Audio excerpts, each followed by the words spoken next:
At ease, gentlemen and ladies, all 5 or 6 of you. We're back with another horrifying, dark, twisted nightmare of a video.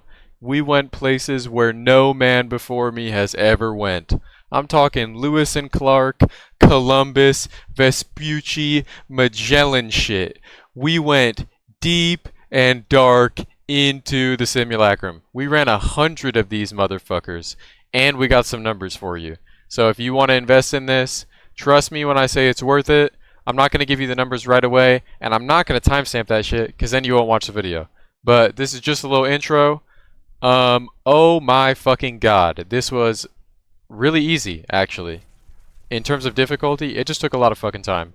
I've got a ton of tips for you on how to get better loot in it. I've got a ton of tips on how to fight the bosses, which rares you need to worry about.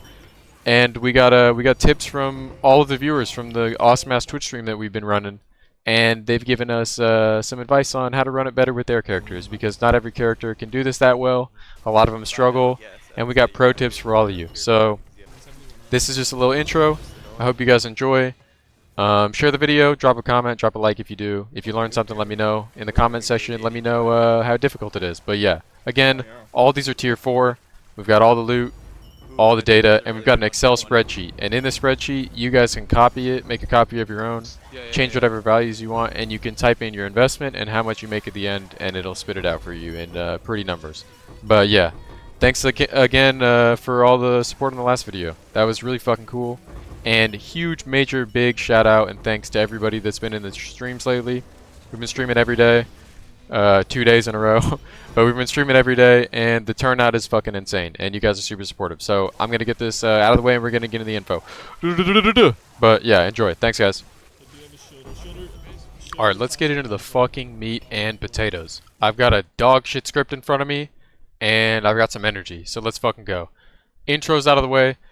I'm gonna yap a little bit about how it works. I'm gonna yap a little bit about some pro tips, and then we're gonna show some Microsoft Paint examples of what the fuck you need to be doing to survive. First things first, every single floor has different modifiers, right? And these different modifiers will affect all of you differently, so you have to keep in mind which ones are bad against your build. You've ran enough maps in your time to know that you don't like stun, or you don't like your resistance is getting reduced, or you don't like extra damage. You understand. It doesn't matter, that's besides the point. Keep those in mind. The really scary ones, though, just in general, rippy modifiers are like extra projectiles is kind of scary, mana drain, which we're going to get into a little bit later, proximal tangibility, invulnerability aura, mana siphon. All these can spawn on monsters. Those are kind of scary. Outside of that, just beware of things like extra damage from lightning, extra damage from cold, shit like that. No bueno.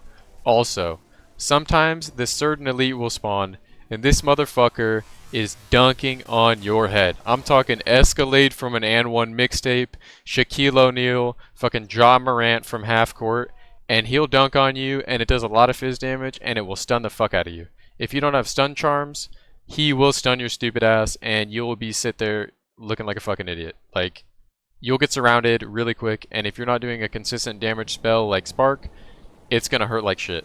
Keep that in mind. Watch out for the rare monster spawns, the elite spawns. These motherfuckers are no joke in this.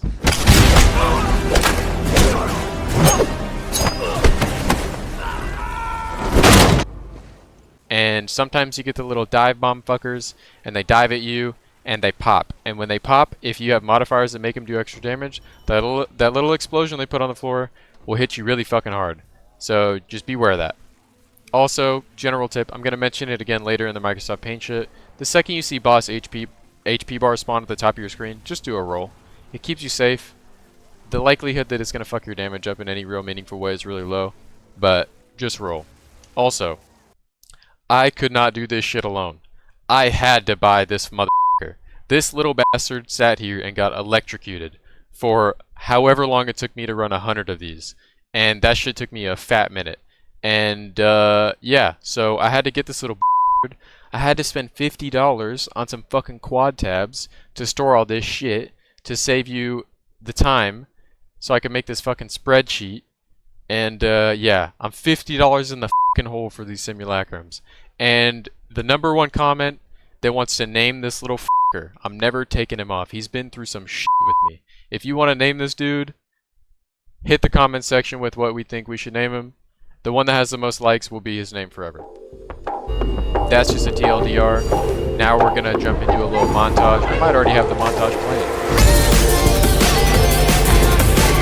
playing. We got some funny numbers at the end, or we can put them now, I don't know. It's gonna be the kill count before 100 runs, and the kill count after 100 runs. And I don't have video footage of this, but my XP bar at level 98 started at 10%, and it ended at 28%, because the area level is 82, so you get really, really good XP from this. Outside of that, if you want my loot filter, it's in the description. And I had all my bases sold too. Those are going to go into the unrealized gains sections of the data. I'll mention that later. But this shit drops a lot of boot bases. Boot bases sell for good money. Anyways, let's go into the other shit. Enjoy. Alright, so as we know, every simulacrum floor that you run, you've got a little cookie jar. You got to fill this cookie jar up. The bigger the number inside the cookie jar, the more loot you're going to get at the end of the drop for the floor. So 5 and 6, you can start getting some really good shit. Sometimes you get really unlucky and the cookie jar will only go to 4 and it'll be barely there. So we've got a way to optimize how much you're going to get out of your cookie jar. Ignore the flashbang. Probably should have warned you about that. We're going to black this out for you. Bang. We're going to go here. And I'm going to go ahead and draw the floor. So we're going to imagine that this is the way the floor is laid out that you're walking into. This is your portal that you go back to your hideout with. This is going to be your little stash. So the way the monsters spawn in Delirium is really simple. There are mirrors. Just like in a regular Delirium map, you've got these mirrors everywhere. The monsters come out of these mirrors. So let's say there's one here, one here, one here, one here, another corner here, here. And then they follow all along, follow the same trend, get over here, you get the point. You want to be in the area that has the densest amount of mirrors, right? So in this example, it would probably be something like this corner. We've got 1, 2, 3, 4. And we want to stay on this half of the map, to the right of this green line. Because when you move, the monsters have to spawn behind you. So for example, if you're pacing back and forth, like you started here, this is you, and you start walking this way, the monsters will have to stop spawning in this mirror, this mirror, this mirror, and this mirror, and they're going to start spawning in these other ones over here. And because of that, you're losing time. As you move, they don't spawn at the same rate. So you want to stay stationary, and that's really helpful for some of the classes that struggle. Like we mentioned, like some of the monks are struggling because the Ice Herald isn't proccing, because the Delirium monsters don't drop corpses, right? So keep that in mind. If you're on a monk, drop your fucking bell down right here in this corner and just AFK. Just smack the fuck out of the bell. And everything will spawn around you, try to surround you, and it'll insta-die. So that's how we fill the cookie jar better. Stay where the mirrors are the densest. And don't move if you can avoid it.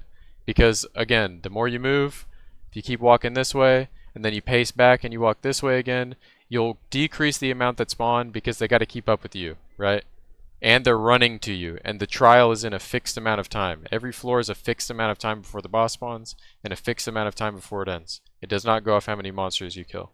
So, the way you kill more monsters, stay where the mirrors are. We got a pro tip for floor 10. Depends on your build, you're gonna get fucking tossed around. The aisle is the same aisle every time, and it's skinny as fuck, and every time you're here, you're just getting jumped. There's nothing you can do. They hit like Gervonta Tank Davis. You just got to deal with it. So expect to get pushed around a fuck ton on this floor. Even if you can insta-kill them like my build, they're going to toss your ass around. And yeah, that's all you can do about it. Just try to kill them.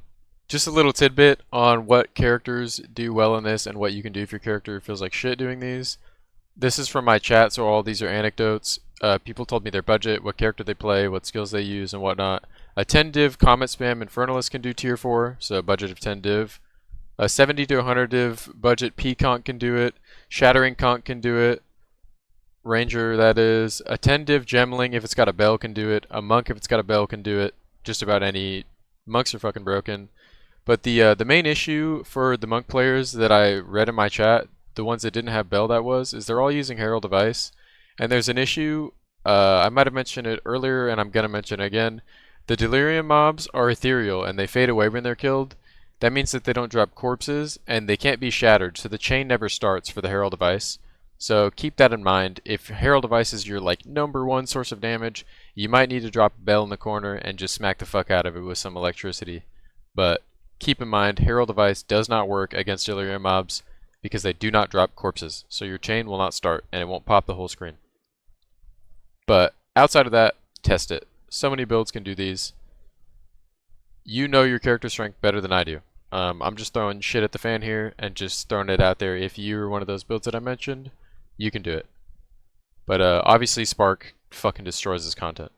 And most of you play that. It's like 45% of people are on Stormweaver. So keep that in mind. Alright, let's get into some general bossing tips. Flashbang incoming in 3, 2, 1, now. And flashbang gone. Open your eyes. Okay. So there are only 2 bosses, and you fight them over and over and over and over. And the bosses can spawn as early as wave 9, both of them together. Before that, they'll spawn 1, 1, 1, 1, 1. At wave 9 is the soonest I've seen both of the bosses spawn at the same time. Omniphobia is the fat one, and Kosis is the one that looks like he's on steroids. So we're going to draw us a little arena here. Okay, nice, beautiful, pretty. This is the way we came in. That's besides the point. We'll do your portal on this side now, and we'll do your stash next to it. Okay, money. So, the way these work, the bosses are very different. The only thing you really have to worry about with Omniphobia, we're going to make him red, is his one-shot. At the start of the boss spawning, it spawns halfway through the waves. You'll get a feeling of how often they spawn, but what his fat ass will do is the second you see his health bar, he's jumping at you. And he does a lot of fizz damage, and if the modifiers on the map are something like increased lightning, increased cold, monsters deal extra damage, the delirious percent, all of these things make this dude deal more damage. You can have minus resistances because of the modifier. So every time you see this big fat motherfucker spawn in and you see his health bar, just to be safe, you want to roll. So we're going to put you as green. This is your character. And you're by where most of the mirrors are. You're following the advice from earlier. And this big fat bastard is going to jump at you immediately. Okay, so we're going to put that in gray. He's immediately going to jump at you. And the best way to dodge this is to roll sideways. Just roll sideways, blink sideways, do whatever the fuck you got to do, and that'll dodge him. Okay, that's the only real move that you need to worry about. And you should kill his fat ass first because he can jump multiple times. So that's Omniphobia. Fuck that dude. And now we're going to do Kosis. We're going to put Kosis in purple, and he's going to be a square. So Kosis is a big buff bastard, and his scariest attacks are a spinning sword, which I'll show you a clip of, which can bug out, and it'll spin twice. So there's like one sword, and then there's another sword, and that shit will chop you the fuck up, and it tracks you. It's really easy to dodge. You don't need a lot of movement speed. Just run away from the fucking sword. But his scariest ability is not the fucking sword. The sword's pretty bad, but it's manageable. Pretty much every build can get away from it. What he does is he spawns these little cold cluster things on the ground. And wherever these are at, he can teleport to. So if you walk too close to this cold cluster here, Kosis will immediately blink from where the fuck he was standing at, and he will spawn behind you right here. And if you were here instead of where you were originally, we can just draw that out, whatever, ignore this. He'll smack you in the back, and his attack speed is really quick, and it hits pretty hard. So all of these little ice things, it's going to be a little ice ball with a big circle around it. You don't even have to walk into them. If you just go near them, he can spawn behind you, and he will hit you. So keep that in mind for the bosses. Again, you want to kill Omniphobia first, and the fucking moment you see these 2 health bars pop up, you want to roll. And to the side. So keep that in mind. Oh, something I forgot to mention. I'm in post now. If these 2 big dumbasses, we're going to do yellow just so you can see. If they spawn right here, and right here, and you're on the 13th floor, they're going to continue spawning in the same exact spot. So if you get the information that they spawn within this green circle right here, they will spawn there every time as long as you're on this floor, right? If you move floors into a new one, they won't spawn there again. But once you've seen both bosses spawn at one point, they can't spawn anywhere else. So if you're a Stormweaver and you've got your sigil right here and you're camping inside of it, just know that they will always spawn on the same position that they spawned the previous time, so long as you do not leave the floor that you're in. If this isn't the last floor, and this route goes into a new floor, and this new floor over here is shaped like this, they'll spawn at a random point. And wherever that random point is, they'll continue to spawn there so long as you're in that room. So in this room, if they spawn here as a duo, they will spawn here as a duo every single time. Okay? Super simple. Ignore how fucking shit this all looks. You guys get the point. Okay, let's talk about some elites you need to be aware of, or rare monsters, whatever the fuck you want to call them. If you're on my build, the standout ones that we all know about, obviously the mana drain ones are fucking dog shit. So these are our mirrors. Bam, bam, bam, bam, bam, bam, bam. All these mirrors are everywhere. They surround the whole perimeter, right? So the way the mana drain works, if you didn't know, it's gonna create this like blue donut, right? It's gonna be 2 rings like this.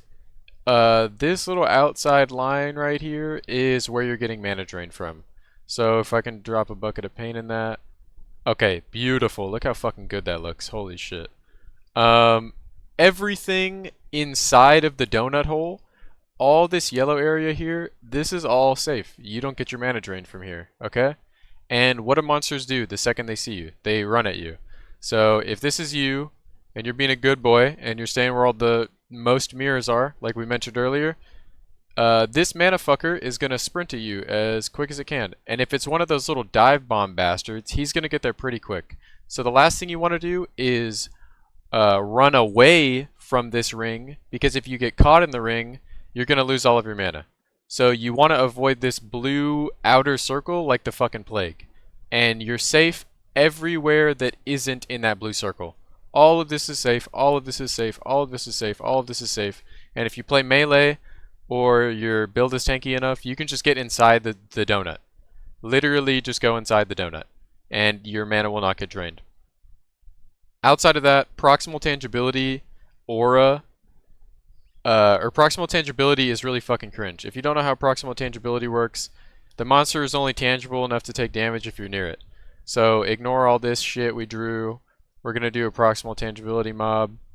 I can't get rid of those circles, so they're going to fucking stay there. Alright? So this is going to be our proximal tangibility mob. He's going to be right here. I don't know what the exact range is. Somebody might in the comments if you want to comment that below. There is a range around this guy, and if you're not standing in it, you cannot deal damage to him.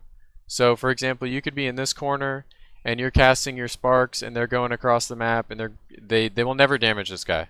You could have him surrounded in sparks, surrounded in fire, whatever ability you use, surrounded in poison, and he will not take damage until you walk your sorry ass all the way to him and stand inside this little area right here. But he's going to walk towards you. They don't avoid you. So he'll meet you halfway. But just know he will not die, and if he's doing something like buffing other minions, it might suck ass. Also, this is another one. Just pay attention to whatever the modifiers say. It's going to show up in a big ass box. You can't fucking miss it. But yeah, just be careful of that. Also, invulnerability aura. So this is going to be our invulnerability aura mob.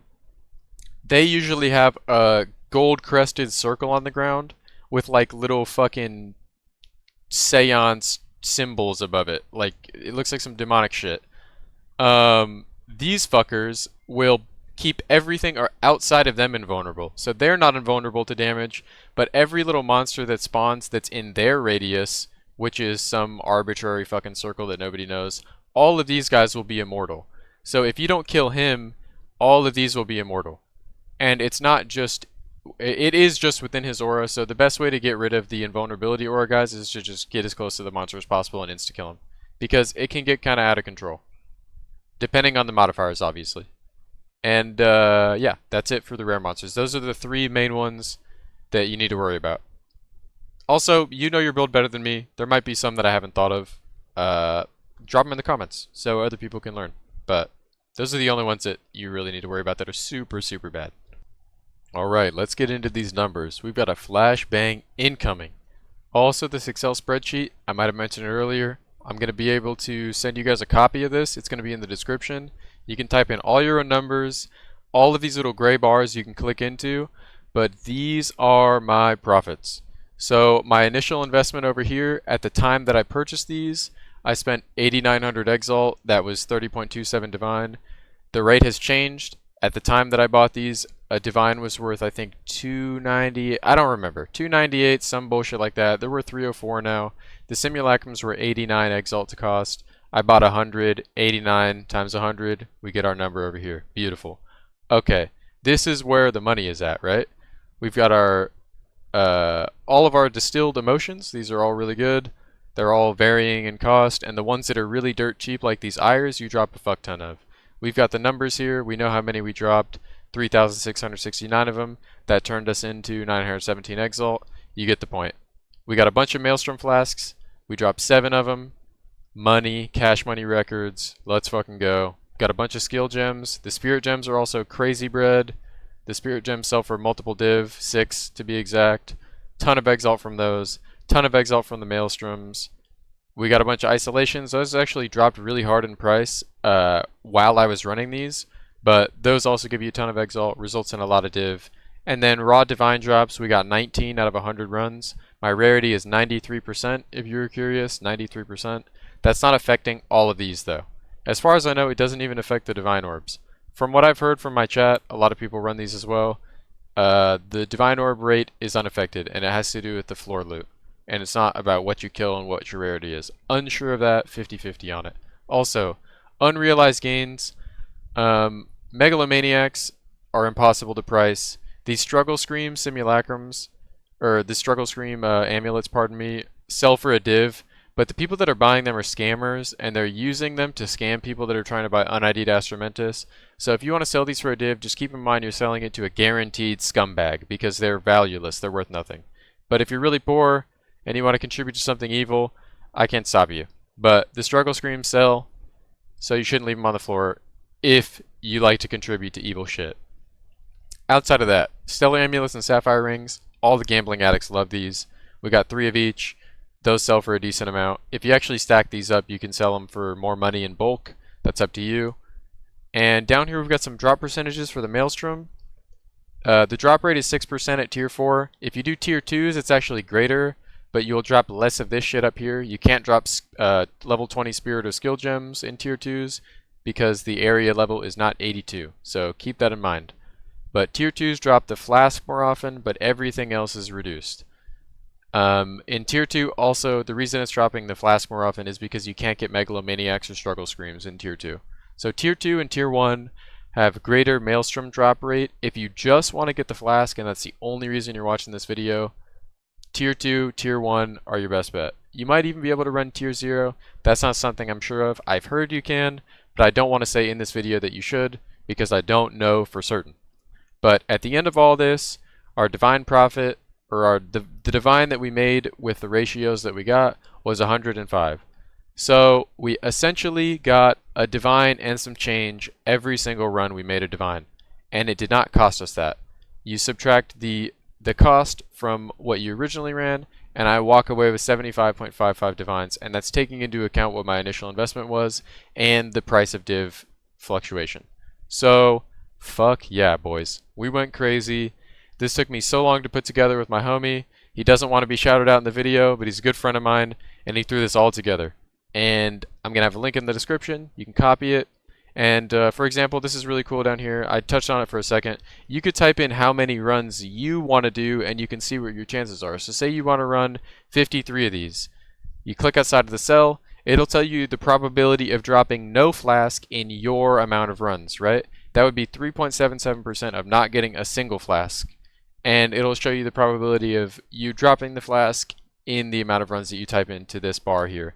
Again, you can only type into these gray ones, and over here is where you would adjust what these are selling. So you'd check alpha, you'd see what these are worth, and you would change these numbers. But yeah, very cool. This is in the description. You create a copy and you type in your results. But yeah, I hope you guys enjoyed. Walked away with 75.55 divine. That's huge money. Obviously, you could get luckier than I do. You could get more flasks than me. You could get more spirit gems than me. It could go anyway. But a quick interjection in post. 2 tabs full of rares that had at least one good mod on them could not be fucking asked to go through these. There was no world in which I could get this video out in time and go through these. Also, the megalos, I already mentioned, are kept out of the stats. If you get really good ones, your profits are ridiculous. And I didn't add the bases to the Excel spreadsheet because typically they're sold in bulk and the rate on those might change. But just know that the boot bases are pretty valuable and you can craft some pretty good shit on the helmets and the other stuff. So keep that in mind. The profit is larger when all of these get sold. There's just no way to put that into the data set without actually moving all of them, and the demand isn't that high. So keep it in mind, if you've got the space to store these, they're going to move too, and that'll affect your profits by a lot. So any one of these rares could hit, any one of these rares could hit, and all the boot bases could get bought out in bulk. And the megalos, you could get a 3 mod megalo that gives you 450 divine. It all depends. It's in the stat sheet and it doesn't affect the numbers, but just so you know, that's added to the numbers as well. And these would be known as our unrealized gains. Megalos, sapphires, emeralds, all these rares. So that's paper money, not real currency. It's not liquid. You gotta liquefy these and it'll affect your profit margins by a lot. Actually, I did the math on just the bases, the megalos, and the emeralds, and it's somewhere around like 15-ish div. But you gotta price check it all, obviously. There could be some heaters in here, you never know. Really appreciate you guys watching the video. Really appreciate you guys pulling up to the stream. All the people that are donating, it means a fucking ton. All the people that are in there asking questions, I really appreciate that too, because it gives me an opportunity to talk about the game and teach people some stuff. And pardon all the swearing in this video. It's the middle of the night. I'm recording this. I just got off of a 10-hour stream doing this, so might sound unprofessional again, but it doesn't matter. We're going crazy. Really appreciate all the support. Can't stress it enough. Thank you.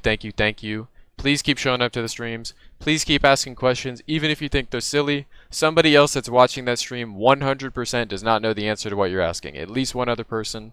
And share the knowledge. Share this video with your friends.